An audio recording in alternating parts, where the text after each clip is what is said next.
All right, so I'm out today. Got a new camera, Fuji X-H2S. Let's talk about it.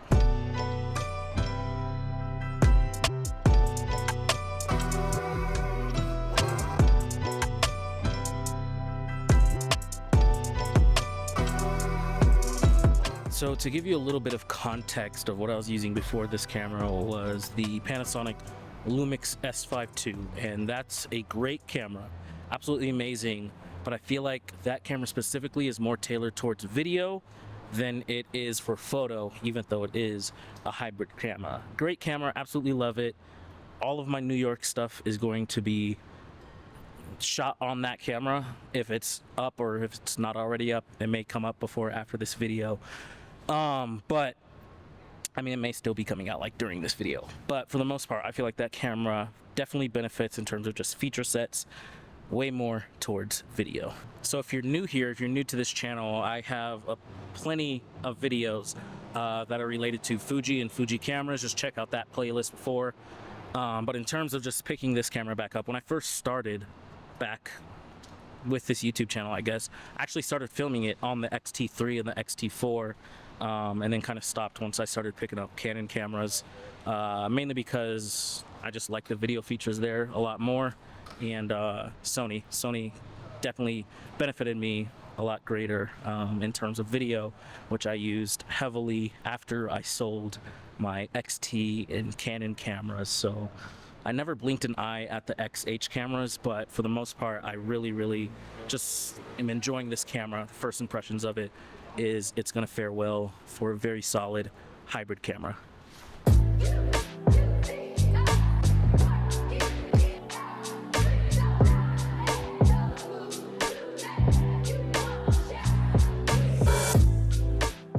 Being a creator that does both photo and video, I mean, again, just after initially picking this camera up, one, it feels absolutely solid.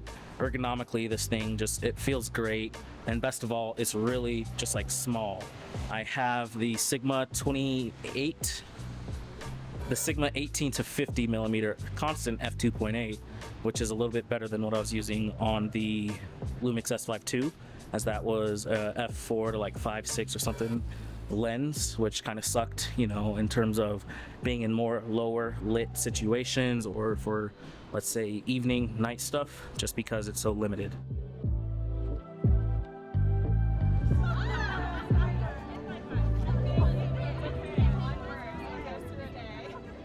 So when I was in New York using the S5 II, and the biggest reason why I'm just like very impressed with this camera so far is it being a hybrid camera and having different custom settings set up for shooting photo and video. When I switch between the modes, my settings live update and they stay the same when I switch back. So if I'm shooting photos on, you know, this camera, the X-H2S, and I am in a bright daylight setting, I have everything set at like f8, 500th or 1000th of a second, something like that. And then when I transition into the shadows, I change those settings. But if I switch back to video while I'm in those shadows, record a video clip, and then switch back to photo mode, all those settings hold, opposed to it going back to the f2.8 or something like that, or f8, 500th of a second. That way I don't have to fiddle, and I can still quickly get a photography shot, whether that's like street photography or something, without having to waste too much time readjusting the settings. That was something I was really struggling with the Fuji while I was out in Boston and New York, switching between taking photos and videos. It was just really kind of just annoying and fiddly that I would want to switch back to a settings and then have to adjust those settings because that's just the preset default. So live updating is like a big plus. Also, since I've started doing my street photography like shenanigans down here, this is the first time something's been happening on 17th and like Union Station, and it's actually like really exciting. My lens is getting really foggy, seeing that it's out of focus right now. Just wet from the rain.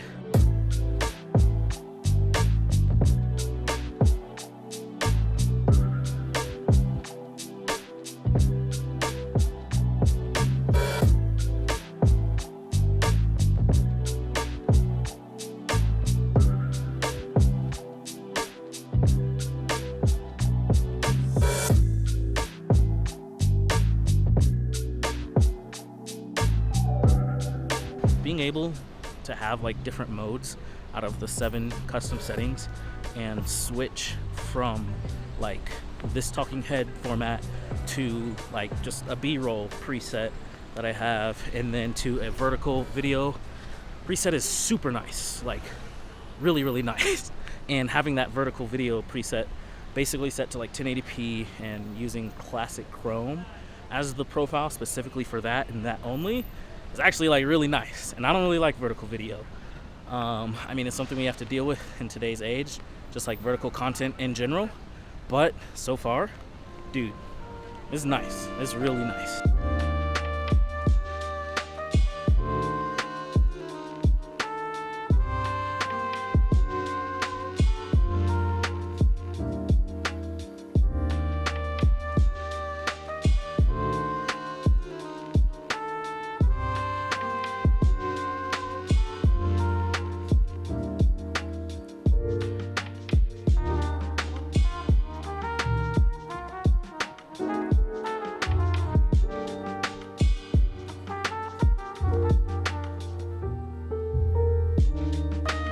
Alright, so since I'm using Fuji again, I just remembered that I can use my Fuji Lightroom presets that I built a little while back.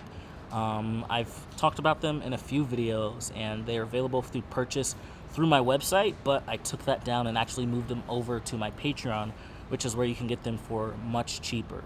Speaking on Patreon, I'd really appreciate if you guys go check it out. Go check out the different tiers levels. I have a bunch of different content on there in terms of behind the scenes photos I'm just not ready to post yet on social media, or things I just show before I post them on social media, behind the scenes content from my filmmaking jobs, behind the scenes content from things I was doing in New York, showing full film photography rolls that I shot with like my Leica M6 whilst I was in New York, and early video previews. So definitely recommend going over there and checking me out. It's just one of the many ways you can support me. And one other way you can support this channel and support me and really just help me be able to continue to do this and do what I love and just create this content that is helpful and share it to you guys is just by using my affiliate links below. Whether you're shopping through Amazon or KEH, I have affiliate links for both sites down there. If you're looking for any type of camera gear, or honestly just anything in general, and you're shopping on those platforms, I'd really appreciate it if you use those affiliate links. It's no extra cost to you, but I do get a small kick from it.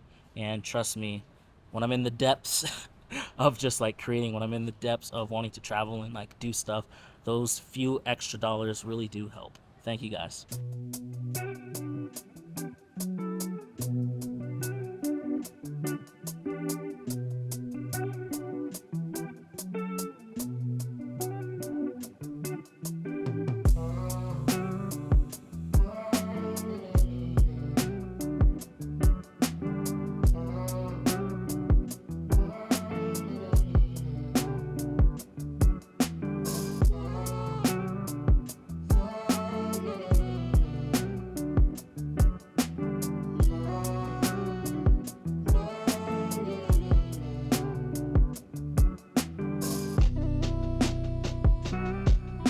Kind of just spent the rest of the day really just shooting, just testing out some new lenses on my Leica, and then I was testing out those lenses as well on this digital camera sensor, as I really just wanted to see like what images these lenses can produce with a more immediate result.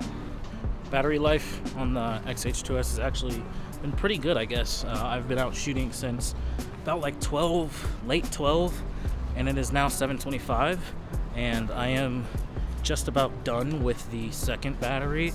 It's not even like red yet, so we'll just take that as a win for the most part. But to talk about using like this camera for photography, it's actually been like really amazing.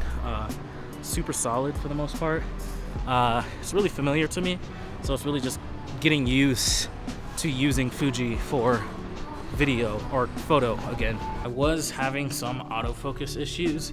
I'm just now realizing there's like a big finger smudge on the lens and I have a filter over it, but I was struggling with my autofocus a little bit, and it's probably just the settings.